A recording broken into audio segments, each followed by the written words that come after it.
The Royal Air Force has become the first branch of the British military to open up every role to men and women. From Friday it will accept applications from women to join the RAF regiment, its ground fighting force. The move follows a decision last year to lift the ban on women serving in close combat roles. The main role of the 2,000-strong RAF regiment, which sustained casualties in Afghanistan, is to patrol and protect RAF bases and airfields, with women making up just 10% of the Air Force as a whole. There is unlikely to be a flood of applications, says BBC Defence correspondent Jonathan Beale. But, he adds, it is a significant moment because it means women can now apply for any RAF role, from fighter pilot to ground support. The RAF's women will not be the first allowed to serve in close combat roles, as some recently joined the Royal Armoured Corps. But it will be another year before women can apply to enter Army infantry units and the Royal Marines, where the physical demands can be tougher. The ban on women serving in close combat units was lifted by then Prime Minister David Cameron in 2016. In July, Defence Secretary Sir Michael Fallon announced that the RAF regiment would be open to them from September, ahead of its original 2018 schedule. He said at the time, a diverse force is a more operationally effective force.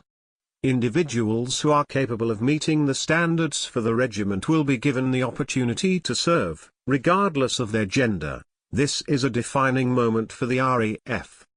The former head of British forces in Afghanistan, Colonel Richard Kemp, told BBC Breakfast he vehemently disagrees that women should be serving in close combat roles, because of their physical capability. He said, once you have got through selection, you are subjecting yourself to a minimum of 4 years of intensive physical training, day in and day out, in barracks and out of barracks, which puts enough of a strain on a man's body. Quoting statistics that women sustain around twice as many serious injuries as men do during training, Colonel Kemp added, I think the reality is we will find many more women than men suffer injuries. And we will then undoubtedly see very significant compensation payments being made out of the defense budget. And the nature of women's bodies means that some of the injuries are going to be more significant in terms of being able to bear children and the like. I am not a doctor, but I have certainly read up on this and that is a problem.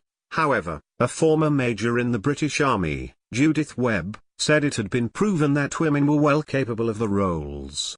She told the programme, my concern has always been to ensure that research is carried out so that women know exactly what they are in line for. Being aware of our physical differences is an important aspect, but that is where I feel research has now been carried out. Major Webb added, we want to promote diversity and get the best people, and if we have got women who want to do it, who are capable of doing it, then of course they should be able to do it. Are you a woman employed in a close combat role in the military? Share your views and experiences by emailing haveyoursay@bbc.co.uk. Please include a contact number if you are willing to speak to a BBC journalist. You can also contact us in the following ways.